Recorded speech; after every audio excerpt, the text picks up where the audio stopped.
how do you kind of balance what you guys did the first, four and a half months and, compared to the 8-game losing streak and falling out of the playoff position? Yeah, it's disappointing. I think the 8-game losing streak, I don't think we played as bad as the record showed.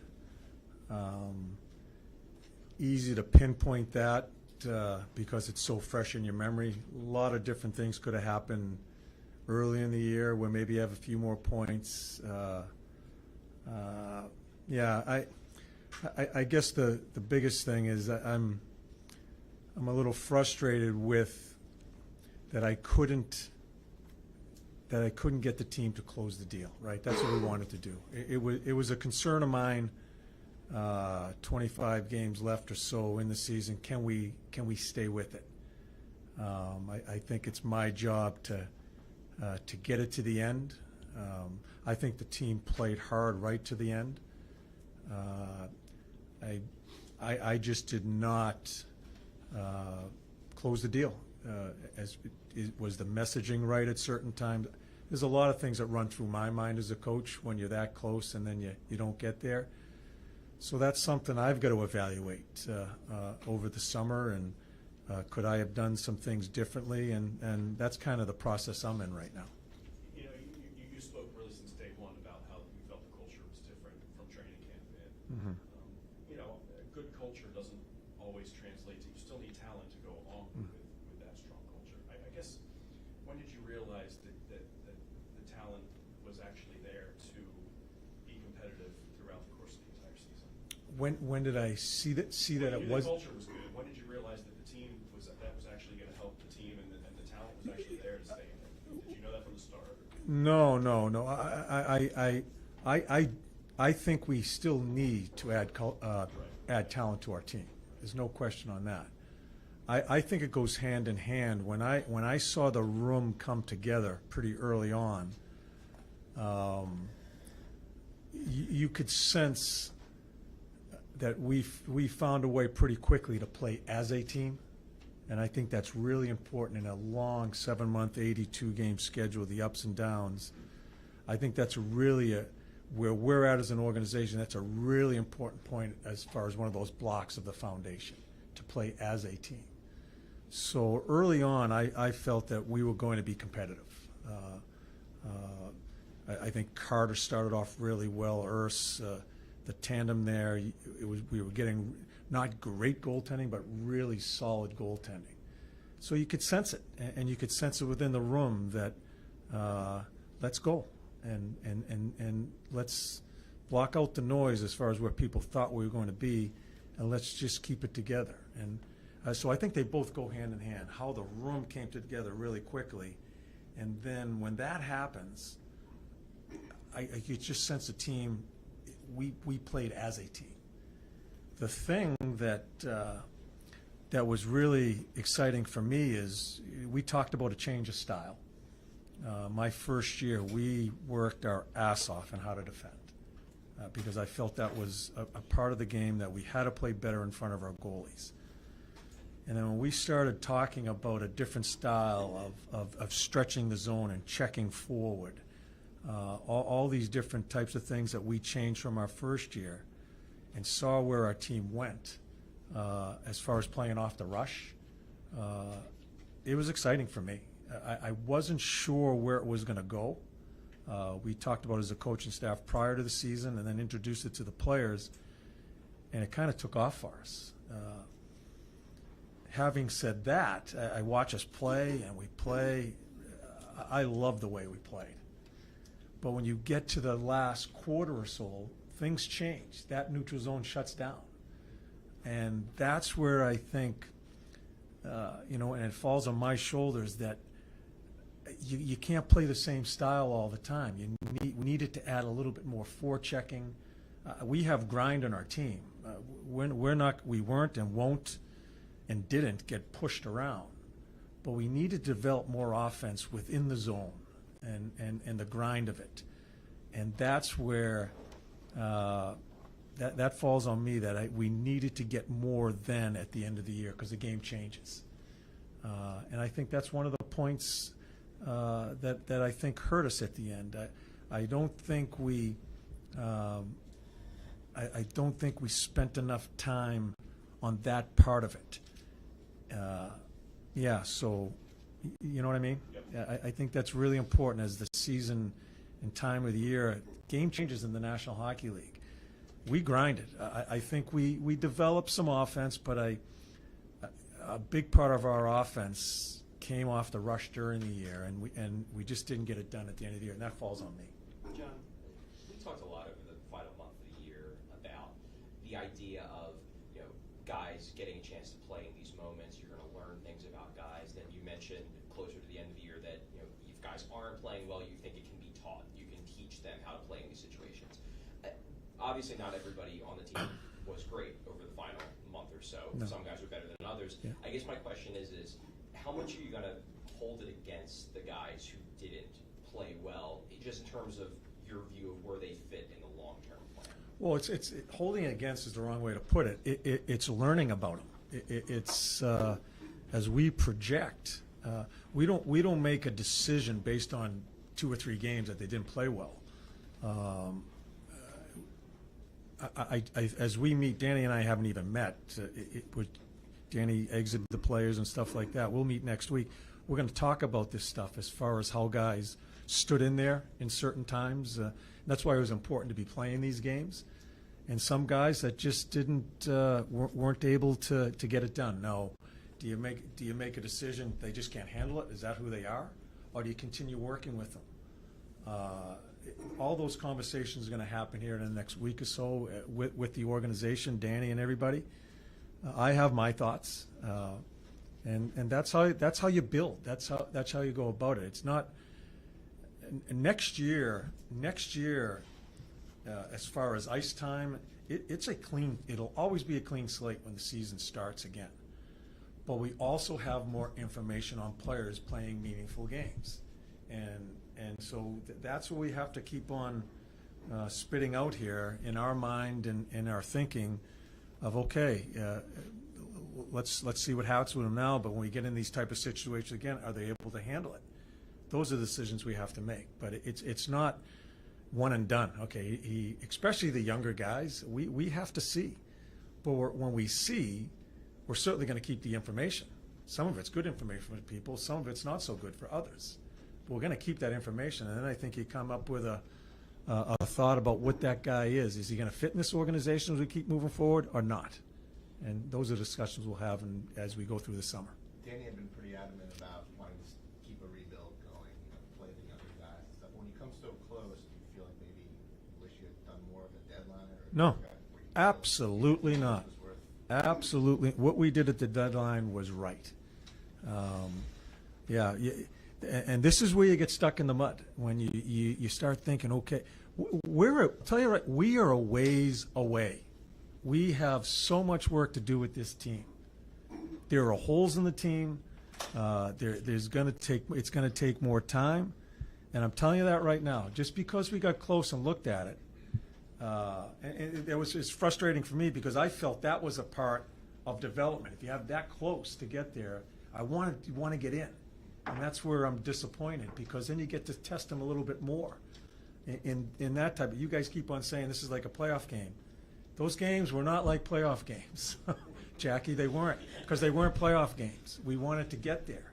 That's what was disappointing to me, and that's what I'm disappointed in myself a little bit. And could you have done this differently? Because just to play a few, I don't think we do a whole bunch in it, but we get an opportunity.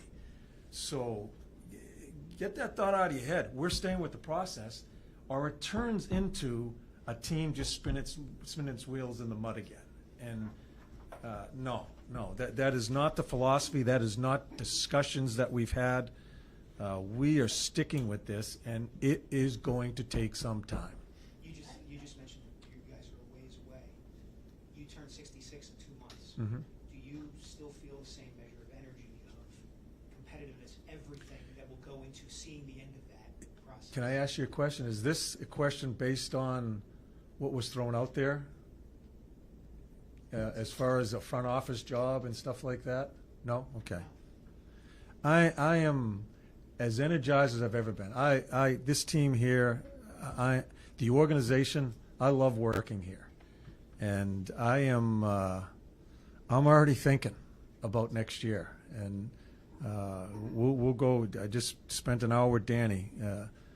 We just spent a half hour with Patrick Sharp and some of our analytics guys on certain players that we think we can help. I am totally in until Danny says, "Get the hell out of here." John, you mentioned that you have to evaluate everything. And what's your process, I guess, over the summer? I know you've mentioned you don't like to do your exit interviews until a little later. But how do you handle like evaluating and maybe with the messaging, especially? Like, Me? Yeah, like what's your process? It's constant throughout the summer. When it's fresh off, being the last game and not getting in, and being so close, I've done a lot of thinking as far as what could I have done better here. Was that right? Yeah, that worked. All that goes through your head. Coaches don't get too much. We don't get too much feedback. Danny and I have had a very honest conversation. A couple of them, we're going to watch the playoffs together with Lehigh. We'll have more. We'll talk about a lot of different things, but I think it's really important as for a coach to keep evolving, that you need to self-evaluate and self-evaluate honestly. So that is. I've been going through that for the past couple days because it's just fresh off of a game that was a crazy game, a crazy ending to the season, so close, but then we're done very quickly.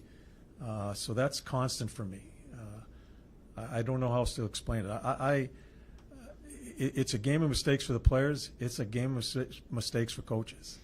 I've made some mistakes this year, not the ones you may think I did, some of the ones that you have no clue what I did. Or have any thoughts on it. There are other things that go on that you're not privy to and you're not supposed to be, that I think I need to be better at. So that's constant with me. The one that got a lot of attention was pulling Sean out of the lineup. And Yes. I think a lot of people understood that he was struggling at the time, but when he made some of the comments that it wasn't communicated to him necessarily leading up to that. Is that a situation that you would have handled differently in hindsight? And is there communication? Is there any sort of communication, repair job with communication with him? No. Let me ask you a question. Why wouldn't I communicate with Sean if I'm taking him out of the lineup? Did you think to ask yourself that? Why wouldn't I? I did. I'm not going to tell you what was said, but what happens in a game day, I'll put the lineup, 8 o'clock in the morning, I'll put the lineup up. I was sitting out Stalzy, Cam, I think Nick was out, and Sean. I went to them the day before. I sat with Sean. I'm not going to tell you what I said. We had a discussion about why he's coming out. Because I didn't want to see him come to the board 8 o'clock in the morning and see that he's out. My whole, because I've read some of your stuff with this, I know you beat the drum with it. Why would I want to disrespect him that way? Did you ask yourself that? Well, the question I think that came to mind was the coach-captain relationship. I've always thought there has to be a strong line of communication between the coach and the captain. Yes. The captain is sort of the window into the dressing room. Absolutely. So does there have to be? Is there any sort of concern there? I guess moving forward. Not a chance, because Sean and I communicated through that. Listen, I know what Sean said to you guys after. It kind of caught me off guard a little bit, but I think it's the first time Sean's been through something like that. So it really wasn't a big deal for me. I think it turned into a bunch of drama. You talk to a guy that's really not his agent, and he gets to pound his chest, some little pissant out there pounding his chest that really doesn't know what's going on between Sean and I. He doesn't. I get he's trying to protect him. But it turned into a situation where, I get he's the captain, and the timing of it all isn't great. But I'm not going to, the captaincy's not going to stop me from holding people accountable. And if I determine that other players are playing better, and it was going on for a while, Sean had struggled for a while prior to that, I'm going to make that call. But I will never, ever, especially a player of Sean, and I talked to Cam the day before, I talked to Mark, because they're veteran guys. I don't want them coming to the board and say, shit, I'm out. Those conversations were had the day before. So, yeah, I'm always going to communicate in that type of situation. Now, whether the player agrees with it, and Sean didn't. And that's what I love about him. He didn't. He disagreed. And we just talked yesterday, and we disagreed on a lot of stuff. That's what I love about him. He's willing to say what's on his mind. And that's how our relationship is going to grow. So I want you to understand that. I'm not in the business, Kevin, to disrespect anybody. And if I take a guy of that stature out, I'm going to communicate what it was. And I felt I did. And then we followed up after with video and tried to work that. But I'm not in the business to disrespect people. I think sometimes the way I do things, I'm honest about it, and it turns into a bit of a frenzy of all this sensitivity stuff. If I'm going to make everybody's going to be happy coaching under me, I'm not doing my job. So I want you to understand that. I have a tremendous amount. I want you all to understand that with Sean. I have a tremendous amount of respect for him. But I'm going to coach players the way I think I need to coach them. Could happen again next year, But what I will say about Sean and Cam is I can't make a judgment on them this year because I think of their injuries. I think Cam fell off. I think Sean fell off. I can't make a full judgment on them. Thrilled the way they both played early on, but next year we'll see where it goes. Long-winded answer, but. Oh, sorry. To follow up with that a little bit, I think one of the things that Sean was frustrated about, and I can say that I've spoken to a number of players when they were pulled out of the lineup, that some of their frustration was on, when I asked the question, were you given any direction on what you need to improve on to be back in the lineup? And they were basically said no, they weren't given that direction. So I guess, is that part of the messaging maybe that was No, missing this, not in this situation. or with anybody really, not just Sean? No, we are, all the coaches are pretty much there with it. I think sometimes it's not agreed upon. Usually it isn't, but I pride myself in trying to give them all the information I can. The thing that I want you guys to understand, and I think the players do understand that. If it isn't, because I've got to coach 23 other people too. If it isn't enough, come in my goddamn office, put your fist down, and say, you know what? What are you talking about? Instead of doing it there with you. And I'm not talking about Sean's situation, but if a player has a problem, and this is the way I operate, I want that conversation. Because I have other things to worry about too with other players.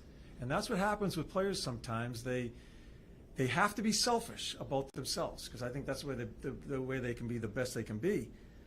But I can't be running around with you all day long. I got other things going on too. I talked to Mark Stahl in that same situation, Cam Atkinson in that same situation, Nick DeLoria, how I was going to use him in certain times because his role had changed. So there's a lot of things that go on.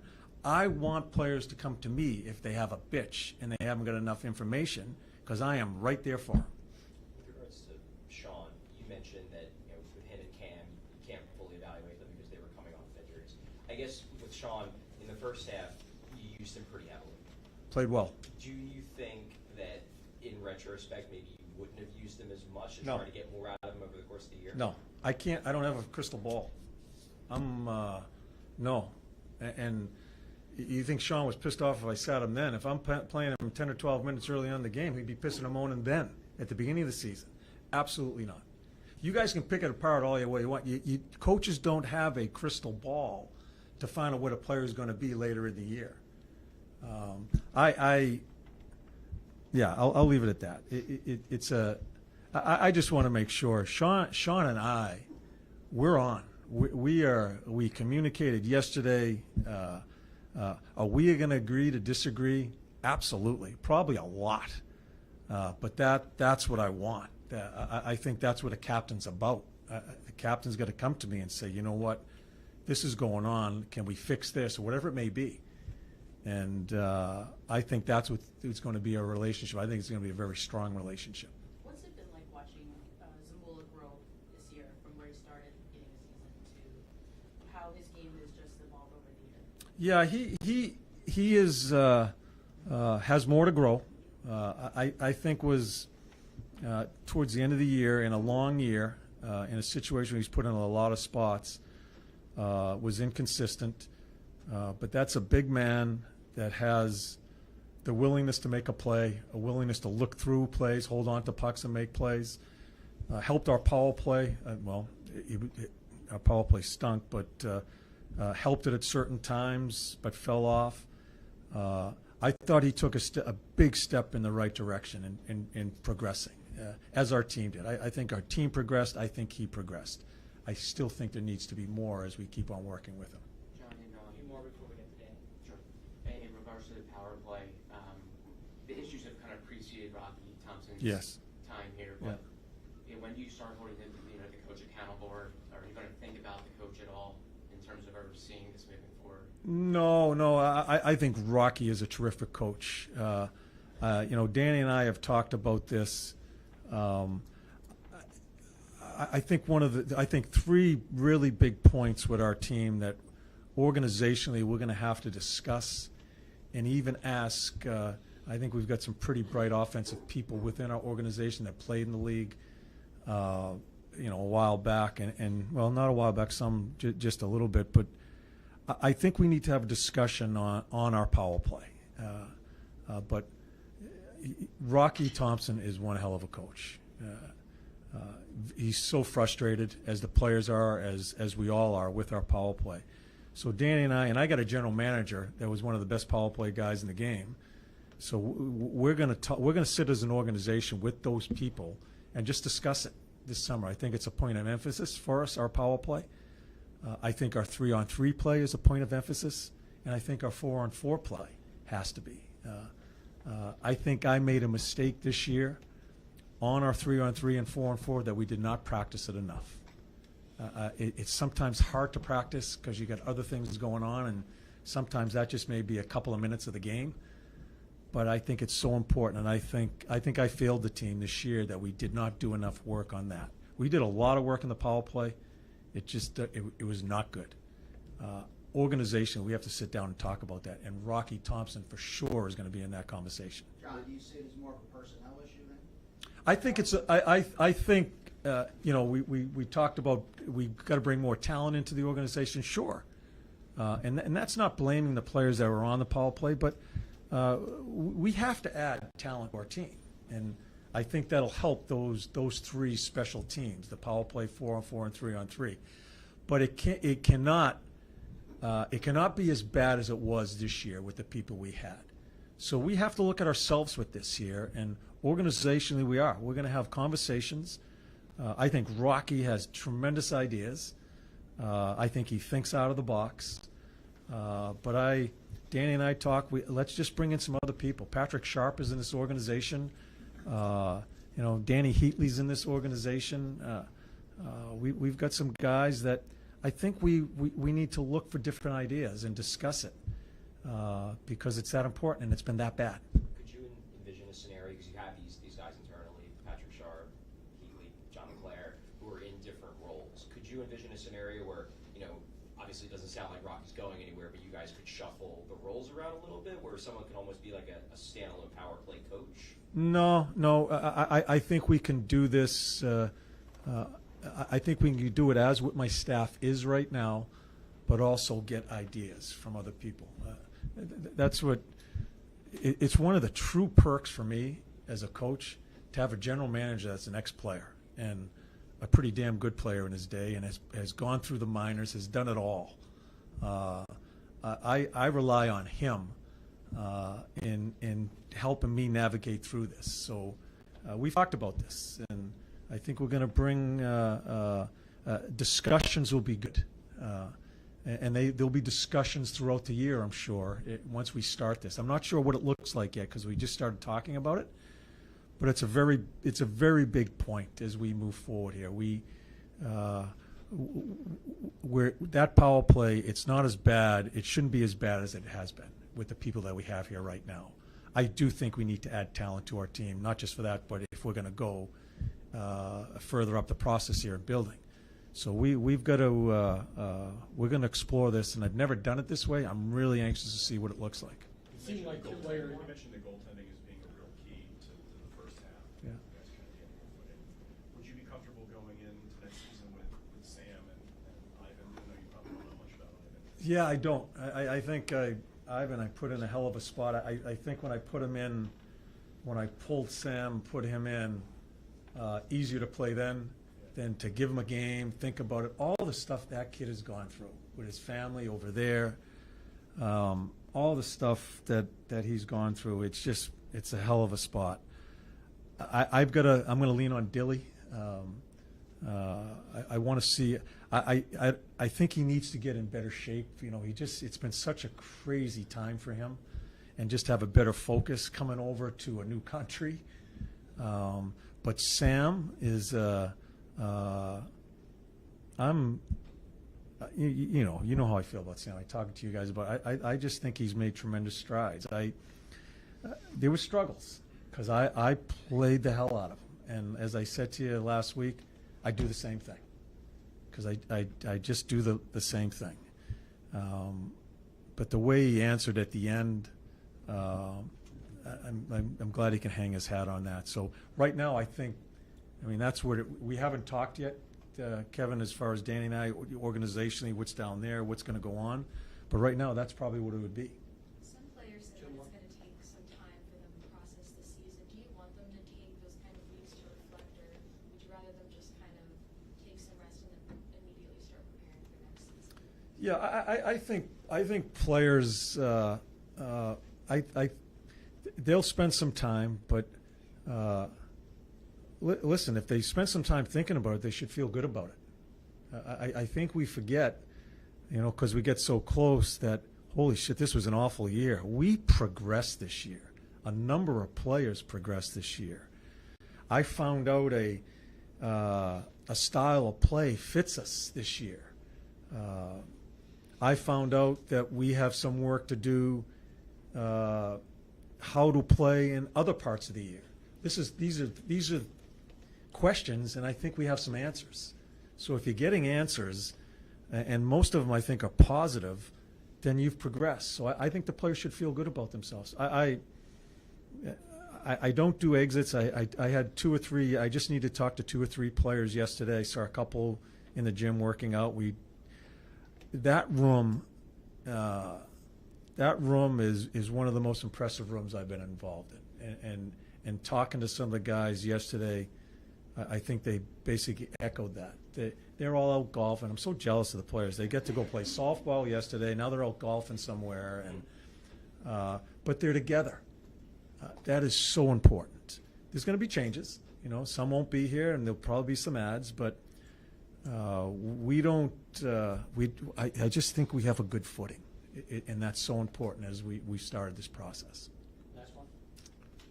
John, your messaging late in the year would seem like for a more advanced team, like a better team going toward the playoffs. Did you think legit, like, were you trying to push them to get, I don't want to say better than they were, but it seemed like you were pushing a team that was more advanced in their development? Yeah. I'll put it to you this way, Al. I think the style of play is one that, because we pulled back the last 4 or 5 games. We wanted to play better in front of our goalies. The Montreal game, the Columbus game, I think it was too late. But you have to pull back and worry about the grind, the defensive part of the game. But the effort part of the game, you're talking about the Islanders, and I don't take one word back from that. I do not take anything back from that, because I think it was a situation that it wasn't a complicated situation. It wasn't X's and O's. It wasn't style of play. It was how hard you have to be. And I wanted our guys to understand, and still do, want them to understand that there is a whole different level of hardness that comes with this as you start getting better as an organization. We moved along pretty well this year, probably quicker than a lot of people thought, but then we're there. I want them to know that, you know, for probably 25, 27 minutes of that game, it was unacceptable. And I wanted to end it right there. We can't go there or we won't have any chance. And it's right, like I said, it's right there. It's right in front of us. Why not test yourself now? Do I think we're going to the finals? No, I don't. But the playoffs are there. Let's test ourselves and how hard you have to play to finish it. And we didn't. Now, if that hurt people, you know, I know it's been, if that hurt people, then we're finding out about people. Because if the same thing came up again, I would do the same thing. Is it? Well, I'll leave it at that. I just, you're not going to get me. You're not going to get me because of what you think is too hard for people not to be hard. That is accountability. That is part of growing a team. As I said, you got the wrong coach here then. If we're going to be hugging and we're here, guys, played a lousy period and a half there, but it's okay. You're not getting that from me, ever. So those are the decisions my management has to make. If they think I made a mistake and they show me the door, so be it. I am not coming off of that because that's how you build a hockey team. That's how you build a mindset of a team that you guys want to be contenders. And that's the way we're going to go about it. I'm not coming off of that. Thanks, Coach. Yeah, thanks.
Rich. Is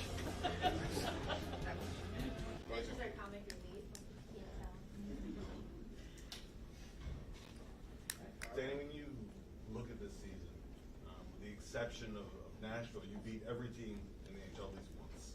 Right? What does that show? You know, the team plays the right way, whether it's stylistic or just execution of what the team is capable of accomplishing. Well, first of all, I think the first thing I want to say about that is that I'm very proud of the way the team handled themselves this year.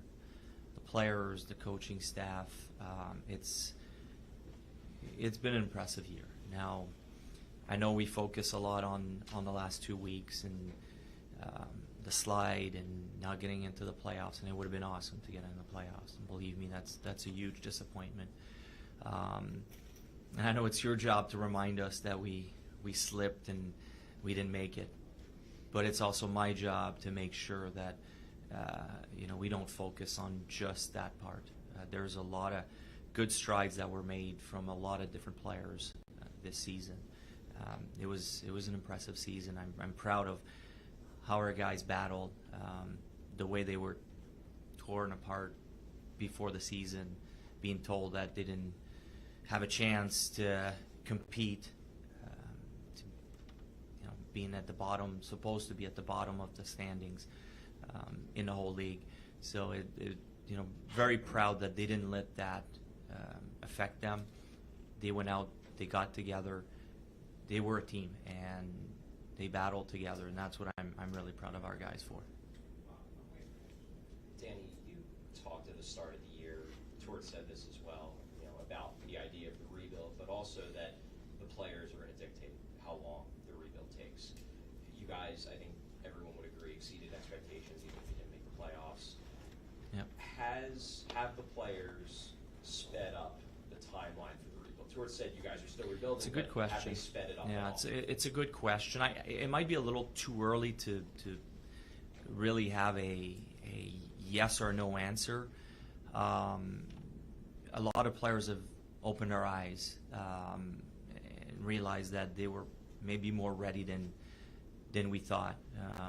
There's obviously guys that jump out at you when I say that. At Tyson Forster, the way he's taking his game, we didn't think he'd have as big of an impact. I don't think we expected Bobby Brink to be a regular for most of the season with us going into the season. Cam York, the way he's taken his game to an extra level. Travis Sanheim, how he's stepped up big time after being challenged last summer. Igor Zamula, and we didn't know if he could be a regular. So Sam Urson. So I could go down the list. So that's the exciting part. I'm still I would say convinced. I still am not quite there as far as saying that we're a contender. I don't believe we're at the point where it's time to, let some young assets go to try to get better quicker. We're not there yet. But there's certainly a lot of players that have brought some optimism as far as believing that we're going in the right direction. So we have to be careful. And I know the expectation next year will be that, we got to get into the playoffs. I don't even know that we're there yet. It was a great year, but there's still a long ways to go. We have to be very careful with that going into next year. We're not at the point where we're going to trade young assets for older veterans that are going to get us over the board. I still don't think we're a Stanley Cup contender. But it's one of those questions where it's not black and white like maybe it was last summer. Danny, obviously, and Torch just said it too. He says that you need more talent at some point. Yep. And obviously, you guys are going to have, 12th or 13th pick in the first round this year. You're not going to be able to get, you're not going to have a bunch of top 5 picks coming. So I guess the question would be, how do you acquire young, high-end talent when it's not going to be through the draft? I mean, Well, I mean, I it's guess extremely tough to it do. could be through the draft, but I mean, you're talking, I think the implication towards what was making is that, you need some real high-end elite pieces here. Yeah. So how does that? And how does it we're going to complicate be when you don't yeah have we're going to be those looking pieces? for it, and we're going to have discussions with different teams. The bulk of it still needs to be done through our young guys, mostly through the draft. I still believe with the pick that you mentioned that we can get a very talented player. Outside of that, it's tough when teams have talented players. They don't want to trade them away. What I'm saying is more that we're probably not going to throw a lot of money at a free agent to come in and take us overboard. We're not going to trade young players for older veterans that are going to bring more talent. We're still going to respect that timeline that we've put in place. That hasn't changed. But if there's a trade that makes sense, that can bring more talent, and there's a way that makes sense, maybe it's a hockey trade, we're definitely open for business, and we're going to keep exploring that. Your power play is at the bottom of the standings, so without really delving into free agency pretty liberally, how do you fix that fast? That's a very good question as well. I don't know that we can fix it that fast. It might take a little bit of time. Obviously, it's not good enough, and it's going to be an area that we're going to focus on. I don't know if it's going to be done from the outside. It might have to be done with what we have. We're going to explore again. We're going to try. Compared to last season, I was just kind of looking at what we have coming. Last summer or beginning of the season, we brought in Tyson Forster. We brought in a Bobby Brink. Cam York had spent a few months in the minors the year before. Sam Emerson the same way. So those were all talented players. I don't see anyone at this point making a jump to come and help us right away. But we hope that the guys that I've mentioned, a Jamie Drysdale with another year under his belt as well, Owen Tippett, Joel Farabee, Morgan Frost. I hope that these guys, after because they spent a lot of time on the power play this season, I hope that another year under their belt kind of help out. Now, I'm not saying that we're going to go from, what did we finish, around 12%, I think, in the season? 12.2, thank you. We're not going to go and double that and get to 25%. We have to be realistic here. It's going to be small steps. A little bit like when we attacked, defending better, the last two seasons. It didn't happen overnight, but our PK was something that we focused on, and this season I think it finished in the top 5. So that it's not going to happen overnight. It's going to be a work in progress, and it might take a couple years to get to where we want to be. But at the moment, it's going to start from the inside, and if we have the chance to acquire some talent to come and help us, we're certainly going to be open to that. Danny, correct me if I'm wrong, it sounds like you're saying the playoffs aren't, as you don't look at a playoff berth as much as a benchmark, as a natural byproduct of what you hope you guys are doing to become an elite team. Like, you'll get to the playoffs eventually. How do you balance that versus the fact that you guys had the playoffs right there in front of you, and how do you kind of weigh those two things as you guys move forward? I know, and it's tough. And you look back at the trade deadline, and obviously the trade that was made with Colorado, I knew that it wouldn't help the team making the playoffs, and it might have cost us the playoff this year. That's an example of trying to be not just short-sighted and trying to do everything possible to get in the playoffs, but thinking long-term. How is it going to help us long-term? It's going to be the same approach. I'm not sure how long more we have to go. Like we talked about earlier, the players are going to guide us in that, but I don't think we're quite there yet. I still think there's more that we need to do before we can take that next step and start pushing the envelope, taking some risks a little bit more. I still think we're at a stage where we need to think about the future. We need to build the right way to give us the best chance to be serious contenders for years to come, and not just for a year or two. And last offseason, one of the themes, and John Tortorella kind of set the stage all last season for this. One of the themes of the offseason was we might need to subtract some guys in order to move forward. There were some subtractions. There weren't many. It was more strategic adds, but more on the lower end of the depth chart. Yeah. Do you think you guys still could be in subtraction mode, or are you past that now? Is now it about maybe bringing guys, not necessarily, big name older free agents, but bringing guys in to supplement, not subtract? Yeah, that's a good point. I don't think we have the same issue as far as the locker room. I think we took a huge step forward with that. You just look at how the players stuck together, how they wanted to play for each other. The culture has taken a huge turn. I think we took a huge step in that direction. We have to be careful. There's guys that are probably not going to be back. The obvious ones like probably Mark Stahl and Denis Gurianov.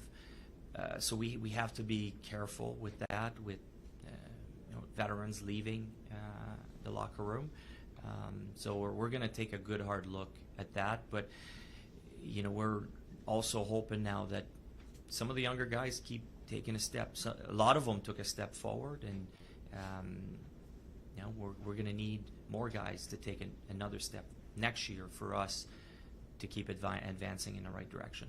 I guess with regards to potential ads, though, the Well, ads you made yeah. last year or last offseason, Garnett obviously played a big role, but he Yeah. was more lower in the lineup guy. Do you think this summer could be a little bit more, I guess, bigger? You know what? Going into last year, I didn't even expect to add or have the chance to add a guy like Hathaway or have a player like Hathaway available and a player like Paling available. Those were two great ads that kind of fit our timeline too. I know Garnett's a little older, but he's fit in perfectly to what we were trying to do. Honestly, I didn't think those guys would be available. Same thing with Mark Stahl. I know Mark Stahl, it was a last minute thing. He was thrown on our plate, and I was like, wow, this guy could really help. And I think he has really helped Sanheim, Cam York, Zamula become better pros. So I think his job, and I know he didn't play quite as much, but it was tremendous. So I don't know what's going to be available. I'm not saying that we're going to be spending, millions of dollars on a number one centerman that's, 30 years old. But we're going to be exploring to see if there's players again similar to what Paling brought in Hathaway, but it might not be available this summer. I don't know at this point. I think it's a little too early, to have an idea of who's going to be available. But we're going to be open for business. We're going to look, and if something makes sense in the timeline that what we're building, we're certainly going to explore. Danny, John Tortorella sat here and he seemed to really shoulder the load of what happened. And maybe his messaging was a little off at times, or how he's going to have to self-evaluate. I guess just how would you evaluate his year? John and the coaching staff, I've been really happy with what they've done. Where they took this team, how they were able to get them to believe in themselves. Early in the year, we were saying we were hoping that this team would play some meaningful games down the stretch, and we took it to game 82. It was close for the playoffs, and obviously we're disappointed in that, but I'm proud of the players, but I'm also proud of the coaching staff and what they've done. It was great to see how they all came together. And when I say that, it's not just the players. I know I said that earlier in the season, but I'm proud of the coaches too. You have two veteran guys, and Cam Atkins has struggled down the stretch. There's been speculation he could potentially be bought out, and then Ryan Johansson you also have. Are you able to say what the plan is with On Cam Atkinson, we have to we need more talks internally.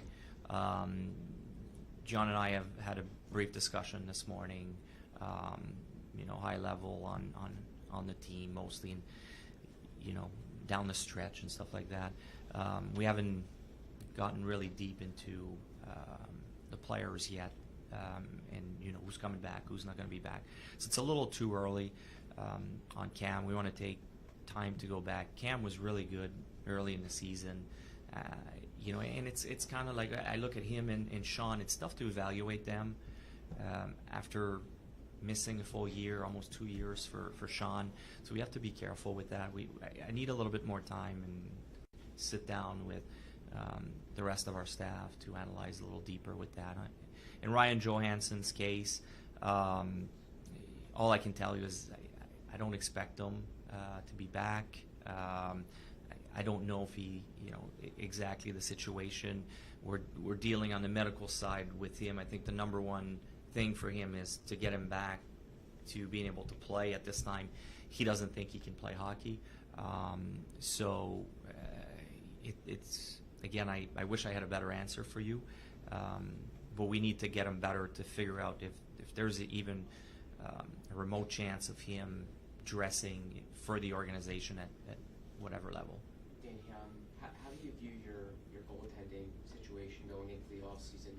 Do you envision going with Fedotov and Ersson, two younger guys in your tandem, and also internally, is there any clarity on Carter Hart's situation? Could you have him at some point next year? How do you see it all? Nothing new on Carter. We haven't received any direction. So the first answer for you would be yes, that's what we're planning on, would be Ersson and Fedotov next season. Something could change, especially with the history of this organization with goaltending. It seems there's always some drama there, but it would be nice to get away from the drama. The way I see it is most likely it's going to be Ersson and Fedotov.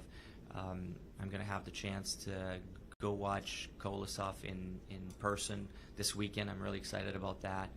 He's obviously a very high-end prospect for us. And we're excited because we have some good young goaltenders coming up the ranks as well, in Bjarnason and Zavragin. So it's exciting in that sense. We do have, in the back some good young goalies that are getting better and turning themselves into high-end prospects. So I think the goaltending is looking good, for many years to come. Sam Ersson was thrown in a really tough situation this year. I've been really impressed with him, the way he handled it. I mean, when he started challenging Carter for starts, which was amazing to see, and he wasn't stealing the starts, and it's not because Carter was playing bad. He just earned them. And then after that, it was a really tough situation for him to lose his partner and to have to play almost every other night. We put Sam Ersson in a really tough position, and I was really impressed how he handled it. Now I know down the stretch he got a little difficult, and maybe he got overplayed, but overall it was an impressive season for a young goaltender. Danny, yesterday you guys announced that Rasmus Salainen had surgery for the ruptured tricep, Yep. Out 3 months. I guess now that the season's over, can you shed some light on kind of what happened there? And obviously he didn't play, that entire last couple months of the year. Like, why didn't he get the surgery sooner? What kind of played out? Because there was a chance he could come back. And to be honest with you, when that happened, you had him and Drysdale kind of happen at the same time. And if someone would have asked me who has a better chance to come back at the time, we all thought Risto had a better chance to come back, and that Drysdale was mostly looking towards a surgery. And things have changed. But that's why you don't rush into those decisions. Usually surgery has to be the last option because there's so many things that can go wrong with that. So if you have a chance to rehab for the longevity of players, it's just safer to try to rehab. And the way, now if we focus on just Drysdale, the way he rehabbed, the amount of time he put in there, the work by our physical therapists, our medical staff was really impressive. His shoulder kind of held the fort, which was great to see after having a surgery the previous year. So it was amazing what was able to be done with him. Unfortunately, with Risto, he went through the rehab process. We got him on the ice. We thought he was going in the right direction, and then a few days into getting on the ice and having to get into confrontation, he realized that he just couldn't do it. So it was unfortunate, and it would have been nice to have Risto in the lineup. When I look back, a big part of it is, right around the same time, and we lost Sean Walker to the trade. Sealer got hurt, I think, the day before, Drysdale and Risto. That was, 4 of our top 6 defensemen out. I think that took a toll on guys like Sanheim and Cam York as well. So I know it's a long answer, but we try to rehab him. There was a real chance that he could come back, and that's why we went that route. And we were hoping that he'd come down and back and help us down the stretch, kind of like it worked out with Drysdale. You mentioned Jamie about the shoulder. When we talked to him 2 days ago, he hinted that he might need another procedure. Are you able to shed some light into kind of what's going on with him medically? All I can tell you is, he might need surgery on lower body, like core area. Jamie was pretty banged up, and it was impressive the character that he showed. Coming back from the off-season surgery that he had, being traded, trying to adapt to a new team, couldn't skate at 100%, and that's kind of the key to his game. So I'm excited to see a Jamie Drysdale fully healthy next season. I think we're going to see a different player. What it has shown us this year with him is the type of person he is, the work ethic, the character. Those are all the things that we kept hearing about him that was really high, and that's what he showed us, coming over and playing. Like, most players would not have been willing to fight through and play through the injuries that he was dealing with. They would have preferred just getting it done and get out of the way, and he fought through. He put in time for his rehab, not just the shoulder, the other issue with the core area, and he realizes, he even said, I haven't played a lot of games early in my career. I need to stay on the ice as much as possible, and he fought through a lot of pain to do that. So I was really impressed with how Jamie handled himself. Danny, you and a number of prospects take some strides this year below the NHL level.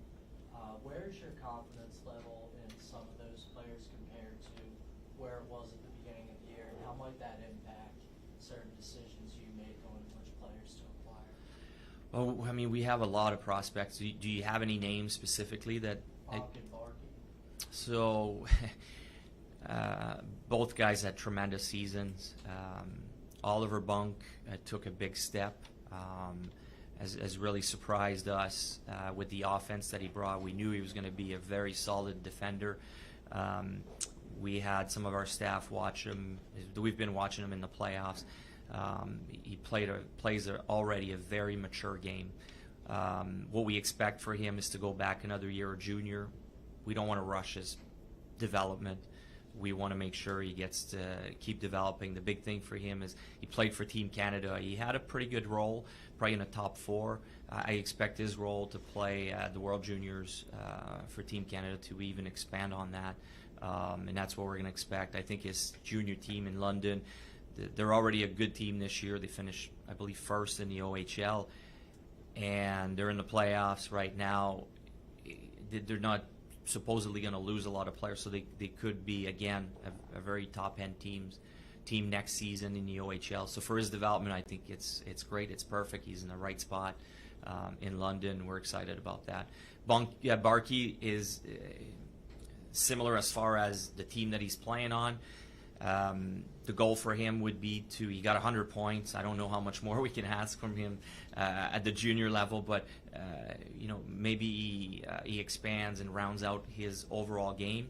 The big thing would be for him the chance to play for Team Canada, the World Juniors. That would go a long way towards his development. But the one thing to remember with Denver is he's got a lot of work to do as far as getting stronger, more explosive.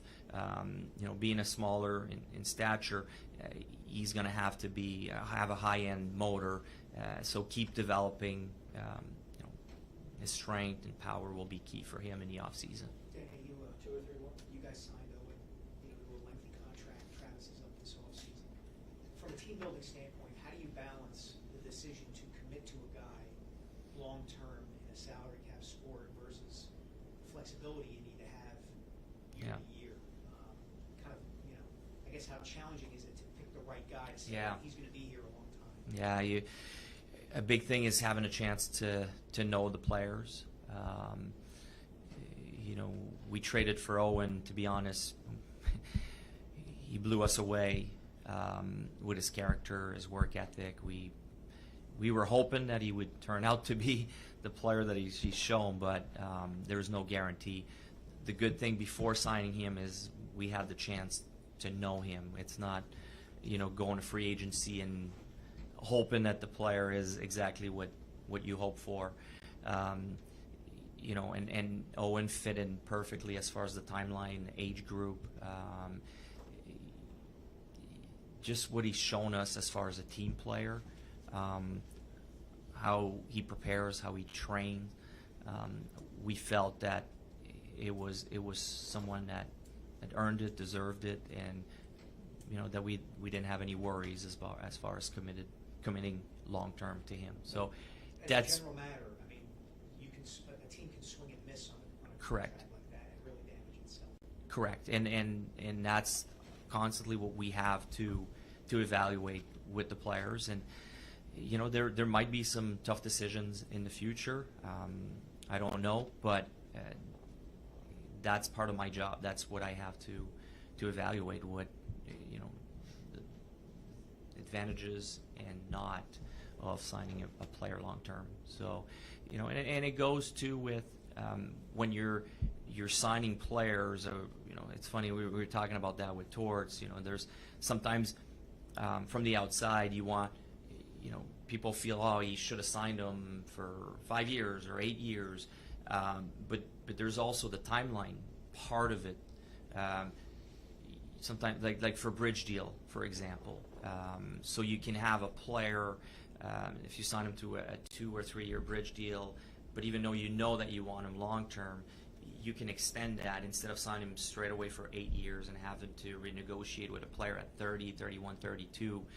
Maybe that contract ends up at 32 or 33, where you don't have to sign them again to a long-term contract. So the timeline for me is what I worry about more than sometimes trying to extend a guy early on for a long-term contract. It's trying to position the organization in the best spot, I guess, to have the best years under contract with that player. But it's not an exact science. You try to learn as much as you can from the players, and that's where the coaches are very important. The information that you can get from them on how they handle certain situation on the ice, on the bench, because the coaches have that advantages of being in the fight with the players, where now from where I'm watching from upstairs, sometimes you don't get that same feeling. You mentioned 2 London kids. Where's Mitchkov at, and is the timeline, is it still the same as what you anticipated when you drafted him? Look, if there's an opportunity, we would jump on it to get him here quicker. But as far as I know at the moment, it's still the same timeline. He has 2 years left on his deal. I think on his end, he would have to find a way out of his deal before we can do anything. So that's kind of out of our control. So as far as I know, we have to wait 2 more years. Believe me, we keep watching him. We have heavy interest in what he does, and he's had a tremendous year. It was fun to see some of the highlights. But at this time, I don't hold too much hope that we'll be able to get him out sooner. Kind of Just one quick follow-up on that, just out of curiosity. Did you guys study other situations, either in the NHL or maybe in other sports, where teams drafted a player who they knew wasn't coming for a couple of years? You know, even going back to like if David Robinson in the San Antonio Spurs, or a guy who's on a Mormon mission, or something like that. You know. I think I probably go back a little bit. Me personally, my own experience being around players that come in early. Most players, unless and Mishkov falls into that group, I totally understand. But unless you get drafted in the top 2 or 3, usually it takes a few years anyway before they can come over. The Fantilli, Carlson, and Bedard last year were the 3. I know Benson was in there too, but mostly when you draft, and where we're going to draft this year, the player that we're going to get most likely is not going to play for us for the next 3 years, if we're realistic. So, that's kind of the approach we had with Mishkov. It'd be the same as if we had drafted a player number 7, and we have a development curve that would take him 3 years. So that was our vision when we drafted him. We were okay with that, and we knew it was, even though he's a high-end prospect that probably would have gone 2nd or 3rd in the draft, that was probably ready to play pro immediately. We saw it more as a normal draft pick that would need that timeline. Going back to your evaluation of Torts, when he makes the decisions through the season. During the season, are you more of a sounding board, or do you say, I don't know, I don't know why you're doing this, or I don't think you should try this or try that? I mean, how much? So you mean my relationship Yes. with Torts? Yes. We're talking almost every day, and more than once a day. Torts is fantastic to work with. We have a great relationship. It was easy to talk to him. Very open as far as taking suggestion.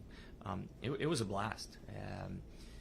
And I would always say I provide the roster, but Torts is in charge of who plays, who's in and out of lineup, and how much ice time they get. But he was very open. If we saw something,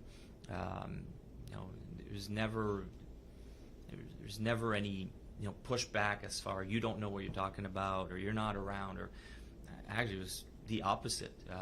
He was fantastic to work with and wanted Jonesy and I's opinion. But we made it clear at the end of the day he's the one that makes the decision, and that's his department. That's what he's in charge of. Going back to the prospects for a second, are there guys that you think, specific guys in the organization that you think can make a big push to be on the team out of camp next year? Like going into last season, Yeah. Tyson was obvious. Zamula had the waiver thing, so Yeah. he was kind of had a leg up. But are there guys that you're looking at that maybe not penciling in, but you have in your head that they have a decent chance of making it? The obvious one are Adard and Ginning, Andre. I think mostly on defense. In Lehigh, there's a good group. I mean, Garanz has taken a good step forward. Samson keeps developing. I don't think maybe for next year in his case, but we have good defensemen that are not too far away. But again, it was so exciting to see the development of the Cam York and Zamula, and I mean, we have Drysdale next year that we want to take him to take a big step. Sanheim. Up front, I don't see, there's Tuamala. I don't think he's quite ready yet from what I've seen this season. He probably will need another year. Then there's the Mishkov, there's the Barkey, Rizzo, there's Bump as well, who's had a great year, that has been pushing himself into a high-end prospect for us. So there's really interesting prospects that they're developing, but I don't see anyone being ready to push right away next year. I think we're going to hope that, for me, I hope Farabee takes a step. I hope that Cates takes a step. I think both of these guys maybe didn't develop quite as much as I would have hoped for. I think there's more there with those two guys. They can take a bigger role on the team, but Brink, Forster, Frost has taken a big step. And I have to say, I was really impressed with how Morgan Frost handled situation this season. He's shown a lot of maturity. The way he handled it, didn't want to create waves, waited for his turn, and when he had the chance, really stepped up and was a really good player for us. So maturity-wise, Morgan was great. So I think it's going to be probably done a little bit more internally with the Flyers roster. That we're going to need some guys to keep taking a step forward for us to keep advancing. Do you have any thoughts on the Arizona relocation? It's sad. It's sad. The team I was drafted by, and now I have some special memories there. I started there. I wanted them to stay. I think the fans and the city deserve better. It's been tough to watch the way the organization was never able to take a step forward and take it to a different level. I'm sad to see that, especially for the fans in Arizona. Thanks. Thank you, guys.